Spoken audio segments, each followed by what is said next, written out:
আসসালামু আলাইকুম। শেষ ম্যাচ বাংলাদেশ এই টেস্ট ম্যাচটা ড্র করলো সাউথ আফ্রিকার সাথে। বাংলাদেশ টেস্ট ম্যাচটা শেষ ম্যাচ ড্র করলো, খুবই ভালো খেললো। নাইম, আঙ্কন ওরা মিডল অর্ডারে খুব ভালো খেললো। ভালো খেললাম, ম্যাচটা কিন্তু তারা ড্র করে নিয়ে আইছে। এখন দেখার বিষয় যে বাংলাদেশের এই দলটার সাউথ আফ্রিকা দেখেন, সাউথ আফ্রিকা তারা প্রথম ব্যাটিং করে বিশাল কিন্তু একটা রানের বিশাল বিশাল মানে বিশাল, মানে তারা রান করছে 519 রান, 5 উইকেটে ডিক্লেয়ার করছিল তারা। সাউথ আফ্রিকা, আমি মনে করি সাউথ আফ্রিকা নিজের হাতে হাতে ধরে ম্যাচটা ড্র করছে, তাহলে তারা কিন্তু ম্যাচটা জিততেছে। বাংলাদেশ মাত্র 239 রানে অল আউট হয়ে গেছিল প্রথম ইনিংসে। বাংলাদেশ মাত্র 239 রানে অল আউট হয়ে যায়, সাউথ আফ্রিকা করে 519 রান। চিন্তা করেন, তার মানে বাংলাদেশ কিন্তু ইচ্ছা করে তারা ফলোয়ানে ফলাইতে পারতো। তারা যদি ফলোয়ানে ফলায় তাহলে কিন্তু তারা সুযোগ পাইতো উইকেট গুলো নেওয়ার।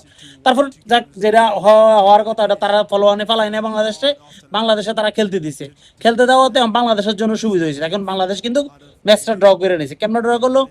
সাউথ আফ্রিকা তাদের তৃতীয় ইনিংসে এসা 131 4 উইকেট ডিক্লেয়ার করলো। আবার বাংলাদেশের সামনে বিশাল 400 রানের 400 সামথিং রানের একটা টার্গেট দাঁড়ায়। 400 রানের টার্গেট। সকালে বাংলাদেশ ব্যাটিং করতে নামে প্রথমেই একবারে 4 উইকেট শেষ বাংলাদেশের।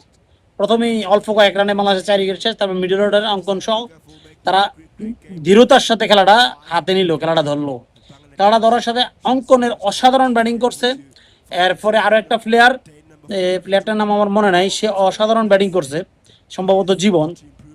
জীবন না, সরি জীবন না, আরেকটা প্লেয়ার আছে ভালো ব্যাটিং করছে।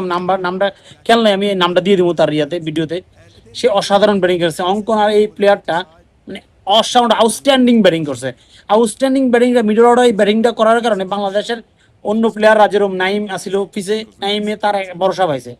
যখন সে আউট হয়ে যায়, নাইম অঙ্কনের সাথে জুটি বাঁধে। অসাধারণ একটা জুটি ছিল, মানে এক কথায় আউটস্ট্যান্ডিং। পুরো ম্যাচটা তারা একদম শেষ করে আসতে পারছে, তারা ড্র করে আসতে পারছে। আপনি চিন্তা করেন, এমন একটা ম্যাচ বাংলাদেশ টেস্ট অস্ট্রেলিয়ার সাথে জিতার পরে আমার মনে হয় যে বাংলাদেশ টেস্ট প্লেয়ারদের মধ্যে একটা আনন্দ উৎসব কাজ করতেছে যে আমাদেরকে জিততে হবে। তা আপনি চিন্তা করেন, আমরা কদিন আগে মালয়েশিয়ার সাথে কিন্তু আন্ডার 23 প্লেয়াররা অসাধারণ খেলছে।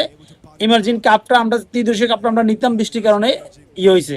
আজকে আমরা ম্যাচটা ড্র করলাম এমন একটা পর্যায়ে যাইয়া যেখানে আমরা হাইরা দিতে রয়েছিলাম। যে ম্যাচটা আমরা হাইরা দিতে রয়েছিলাম, তো ওই ম্যাচটা থেকে আমরা কিন্তু ম্যাচটা বার করে এনে ড্র করলাম। ড্র করলে আমাদের পেপারে নিয়ে আসলাম প্রথমে, তারপরে ম্যাচটা ড্র হইলো। অসাধারণ অঙ্কন, অসাধারণ বাংলাদেশ ইমাজিং প্লেয়ারগুলোকে অভিনন্দন। অসাধারণ তারা ব্যাটিং করছে, যদিও তাদের বোলিংটা তেমন ছিল না, কিন্তু ব্যাটিং করছে। ভালো ব্যাটিং করে নাই, কিন্তু তারা দলটাকে ড্র করাইছে।